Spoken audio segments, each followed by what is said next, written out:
absolute clown talk. Oh my goodness. So there was one point in time in my political history where I thought the Republican Party was for black people. They were for helping black people. They were about concern, okay, that their concern was genuine. And it got to the point where they would just have concern, right? They would talk about the problems, but follow it up with inaction. They would talk about the issues, follow it up with inaction. They would talk about the black vote and then follow up with inaction. And that leads to nothing more than you just want to talk trash about black people. And when it comes to the Republican Party and its black representation, there is not one black person in the Republican Party who advocates on behalf of black people, I'll even lower the bar, right? Who even talks favorably about black people. Their main concern is the white Republican, which is the predominant, group of the Republican Party. So what these individuals, how they make it to, a fame, whatnot within the political arena, is to simply kowtow and pander to the white ignorance of the party. And it's not even as far as the decent people of the party. They are pandering to the lowest of the low. They're pandering to the racists, to the absolute dregs, the melanated, lacking, deficient trash of the party. And that's what really is, it's really disgusting. It's nothing more than a modern day minstrel show. Anytime we see a Byron Donalds on the television, or anytime we see a Tim Scott giving a speech, they're just, they're nothing more than Sambos, unfortunately. Damn. I say that to talk about this situation with Byron Donalds, where he was caught. There was a clip that went viral of him talking about the black family. You see, during Jim Crow, the black family was together. That's right. During Jim Crow, more black people were not just conservative, because black people always have been conservative-minded, but more black people voted conservatively. And then H.E.W., Lyndon Johnson, and then you go down that road, and now we are where we are. So let's go into what he's saying. He's saying that during Jim Crow, that, hey, the black family was together. Now, what irritated me about that was not him saying what he's saying, because I expect a dog to bark, right? I expect a cat to meow. I expect a Sambo to say some stupid, asinine, alienating things. What irritated me was the black people that I heard in the background saying, yeah, that's right. That's okay. During Jim Crow, the black family was together. That's right. What?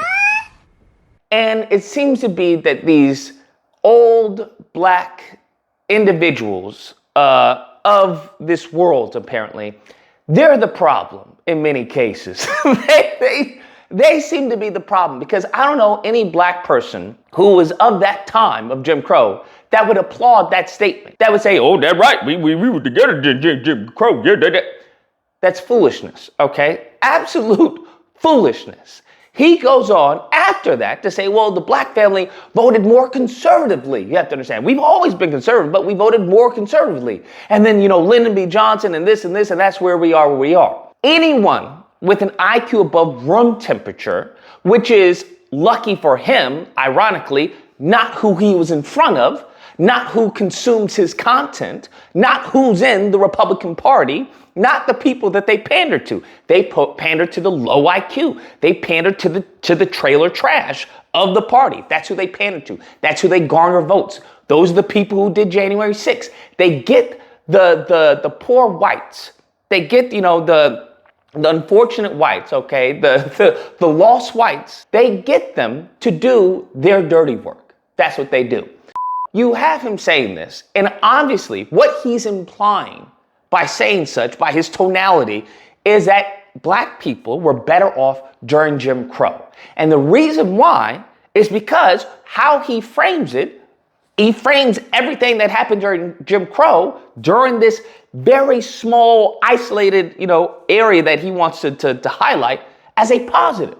He said black people were voting more conservatively. He's a quote unquote conservative. He sees that as a positive. He said the black family was together.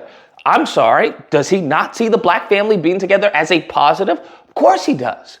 And all that positivity just so happened to, magically, coincidentally, coincide with Jim Crow.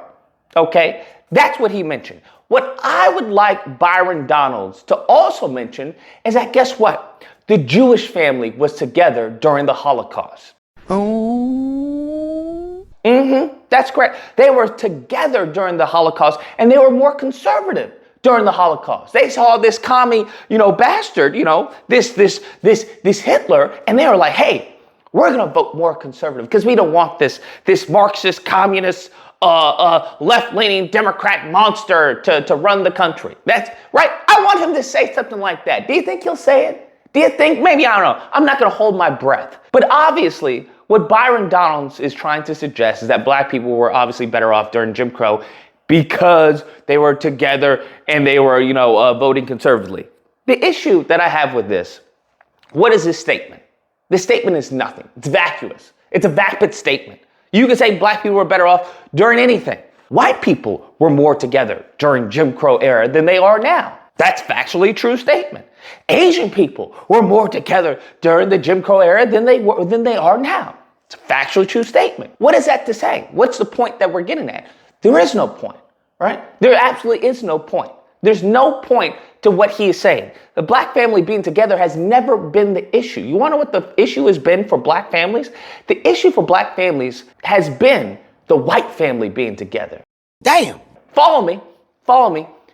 Never in the period of being on this country has a black family had an issue with its black family. That's not been the issue in this country systemically, historically, that has been plaguing black America. When he wants to talk about generational wealth, because I hope people got what he was getting at, right? That was an undermine of reparations. He was trying to imply that if black families had been together, if they stayed together, we would have had generational wealth. That's a dig at reparations. When you're in a family unit, husband and wife, living together, working together, thriving together, you're raising your kids. Your thought process is now talking about building generational wealth. What am I leaving to my children? Please don't allow this tricknology, this anti-black bag of rhetorical tricks to obfuscate the bigger picture, okay? Because that's what he's trying to do. He's trying to attack reparations. I caught that. I'm sure you guys did too. But I want you to understand the issue has been the white family together, okay? The white family who, as far as did the laws, the white family who, as far as incarcerated black families, the white family who was lynching black families, the white family who was enslaving black families, the white family who was doing a fugitive slave acts. That's been the issue. So I want you to understand the framing of how he's going about this. The framing is it's our fault. And that will always be the framing of a black conservative, of a white conservative.